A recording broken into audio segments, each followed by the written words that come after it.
everybody. How are you? So I'm recording this on Easter Sunday right now, getting ready for a big dinner that Mr. Dupree and I have planned, but thought I'd play a little Easter music. This song is one that my mom used to sing to me all the time when Easter season was here and the holiday was getting closer. So I thought I would share that with you guys. So let's go ahead and get started. It is quarantine week 5. So this week, April 13th through the 17th, we are on week 5. So you should see this on your Schoology page. Just a reminder, if you turn in late work, I don't know it's on there. See how my page doesn't tell me like so-and-so turned in late work? You need to email me. You need to Schoology email me or email me and let me know what you've turned in. You need to know give me the exact name of the assignments that are turned in. Good way to know the exact name of the assignments is look on PowerSchool, what you had a 0 for, and now you're turning it in. So make sure you're doing that because I have no idea that you've turned in late work. I'm assuming that we're just moving on, okay? So make sure you email me. Let's go into quarantine week 5. And you guys had your Stalin paragraph that was due on Sunday night. I will be grading those this week for you, so we'll check that out. In terms of participation for this week participation is kind of like last week's. You need to post it not here in the discussion. If you post it here, you will get a 0. You need to submit it as a document. So you'll just write a document and then you'll upload it into the submissions, okay? So make sure you're doing that.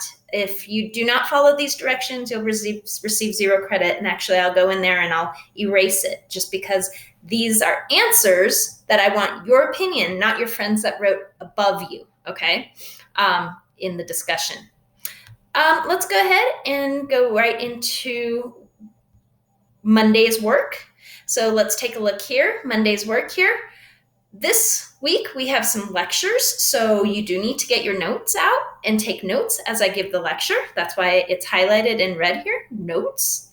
And you have a DICE assignment, a map of the Cold War alliances, okay? And that is due Sunday, April 19th at 11:59. I'll show you more of that here in a second, in a few minutes, actually.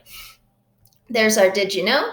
Also, this week, celebrating a birthday on Thursday is Jackson. Happy birthday, and wishing you a great week. All right, so let's go ahead and start our lecture. We're going to be starting about the lecture about the Cold War causes and effects. We're only going to do the causes today, all right? So let's take a look at this. So your title of your notes is Cold War Causes. All right, remember, you can pause me at any time so that you can write down these notes. I guarantee you will need these notes because there is a quiz that we have that will be coming up. I don't know the exact date yet, but I would definitely say by the end of April, we will have a quiz, okay? All right, this is kind of a fun thing. We're gonna be talking about a lot of isms during this time period, in particularly communism and capitalism during the Cold War. These two ideas of how to run countries economically and how they kind of butt heads. So this is just a funny little cartoon relating how isms work. So socialism, you have 2 cows and give one to your neighbor. That's kind of like socialism, okay? The idea or concept of socialism. Communism, you have 2 cows and the government takes both of them and gives you the milk. Okay, that's kind of how communism works. Fascism, which if you remember, fascism practiced in Italy and in Nazi Germany. You have 2 cows and the government takes both and sells you the milk. Then the extreme of that fascism, Nazism, you have 2 cows and the government takes both and shoots you. And then New Dealism. We talked heavily about the New Deal, FDR's New Deal and his ABC programs at the beginning of the semester. You have two cows, government takes both, shoots one, milks the other, and throws away the milk. That's the idea that actually is going on right now in order to help farmers and ranchers keep prices up for food that's not selling.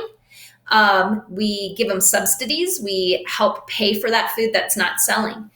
Because otherwise they wouldn't have a livelihood. And we need our farmers and ranchers to stay in farming and ranching, because if they leave that, then we will have a shortage of food when things go back to normal.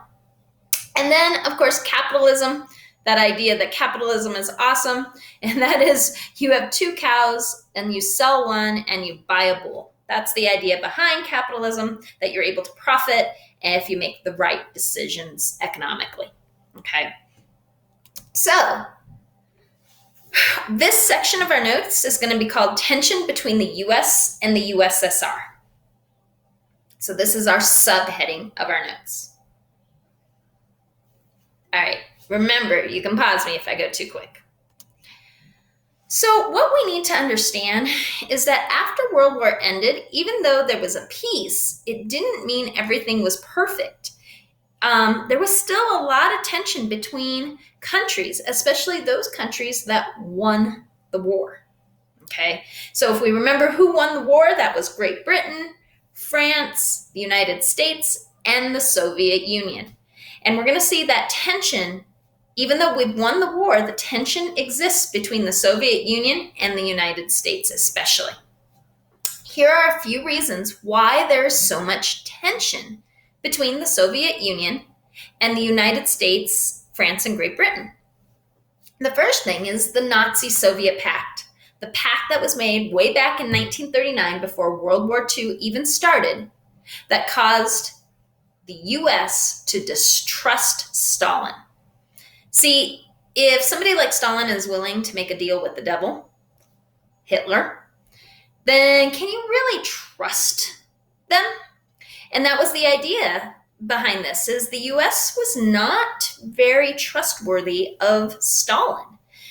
They knew that he was willing to make deals that would sacrifice the other countries, like France, Great Britain, and the United States. So had Hitler never invaded Poland, then the Soviet Union may never have helped out the United States, France, and Great Britain in World War II.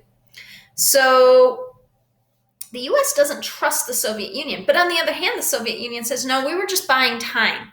We needed to get our supplies together. We knew we'd enter the war on the Allied side, but we needed to buy time. But the US didn't know, do we really trust that? Okay.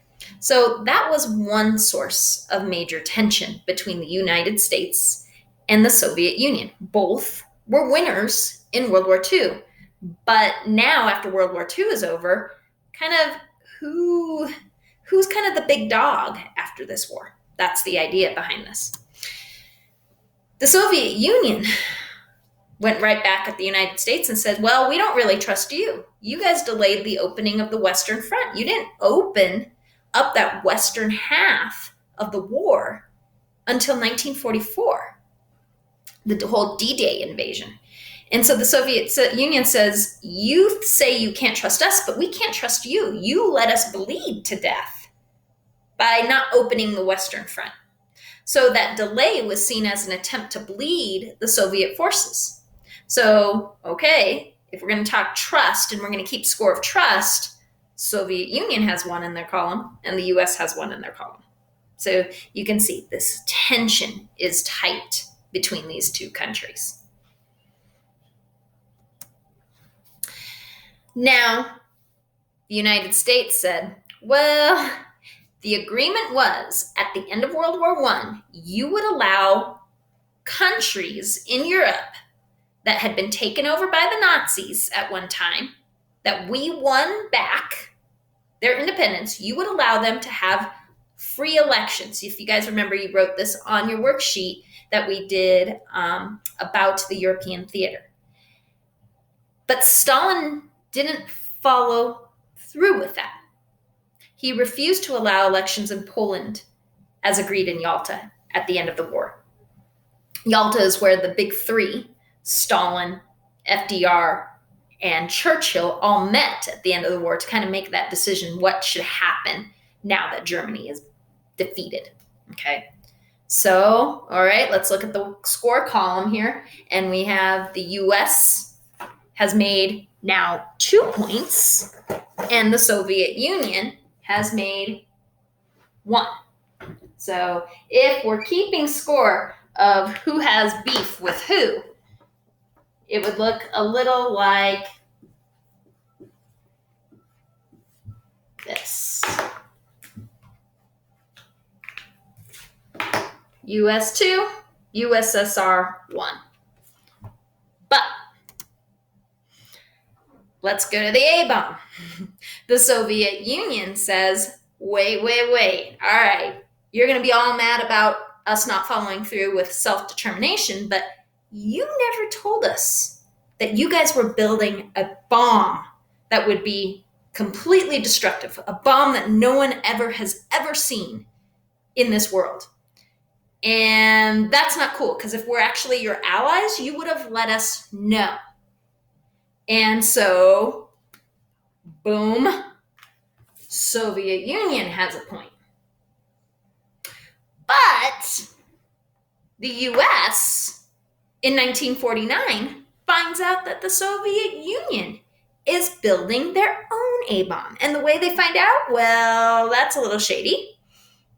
They find out because we send an aircraft over their airspace and we detect radioactivity in that airspace. Okay, so we're kind of like, yeah, well, you guys are building a bomb and you didn't tell us. So, boom, score US 3, USSR 4. But then the USSR goes, what the heck are you doing over our airspace? If we're actually your friend, your ally, then why are you flying spy planes over our airspace? Touche. There's actually a great movie that you can watch that talks about that whole situation, because the plane that flew over to detect that radioactivity and take pictures actually got shot down. That U-2 spy plane got shot down. And so there's a great movie, and why am I not thinking of the name of it, but Tom Hanks is in it. Awesome movie if you have a chance to watch it. It's not something I would give for extra credit just because we don't have time to go that deep into it. All right. So score 3-3. Then kind of the thing that's going to set a precedence for a lot of stuff that's going to happen in the decades to come with this whole Cold War between the United States and the Soviet Union. And that's the fall of Chiang Kai-shek. So Chiang Kai-shek, he was the current leader. He was the prime minister, the dictator, whatever you want to call him, of China at the time, at the end of World War II. Okay. The US supported Shek, even though he was a corrupt political military leader. And the reason that the US supported Shek is because he didn't like communism. Remember, the Soviet Union is communist, okay? And so the United States said, well, we get that Chiang Kai-shek is a bad leader, but at least he's not communist, okay? So those goes back to our isms, communism. And so instead, the United States supports Mao Zedong as the leader. So the United States supports Chiang Kai-shek.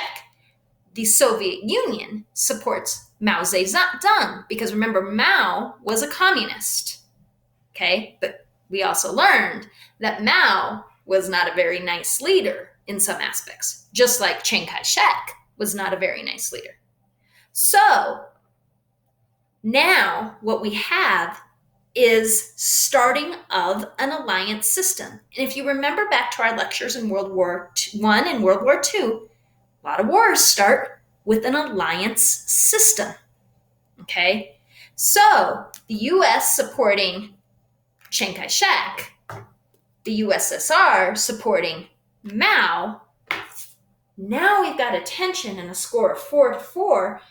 And what this turns out to be is more about not who has the most beef with each other, but more about capitalism versus communism. And who's going to end up getting more countries that go alongside of capitalism, and who's going to get more countries that espouse communism. And we have the beginnings of the tension that causes this Cold War. Okay, so I hope you're seeing how this all is coming to terms, how two sides or two countries that were once friends in World War II fighting together now become two countries that are going to fight against each other in a Cold War. Now that's up to you to figure out what is a Cold War, and then check out for that weekly participation how you can get some extra credit on that weekly participation. Now, the second thing, so we'll stop right there.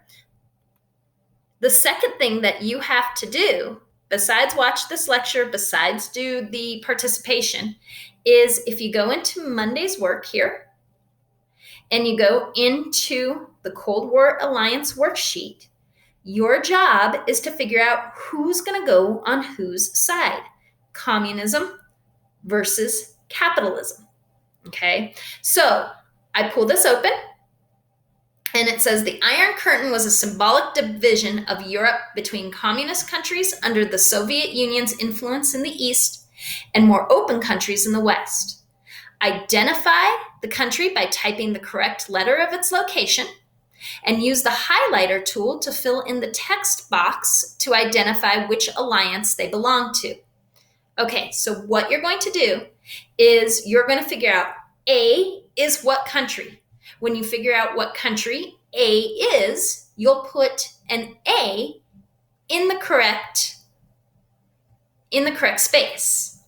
Then you have to figure out, was that country a communist country, red, and I'll put there Warsaw Pact communist, or was it a capitalist country, and in the NATO Pact, blue, or was it neutral? Okay, how you find this information out is I did include for you guys a resource that is a map. Okay, if you go right above the assignment, this DICE assignment, there's a Cold War map, and you can use that to help you identify where countries are and help you identify what side did they end up on, the communist side or the capitalist side. Okay, the communist side will be what we call the Warsaw Pact, which we'll talk about in a lecture coming up, and the capitalist side will be in the NATO Pact, which we will talk about in a lecture coming up.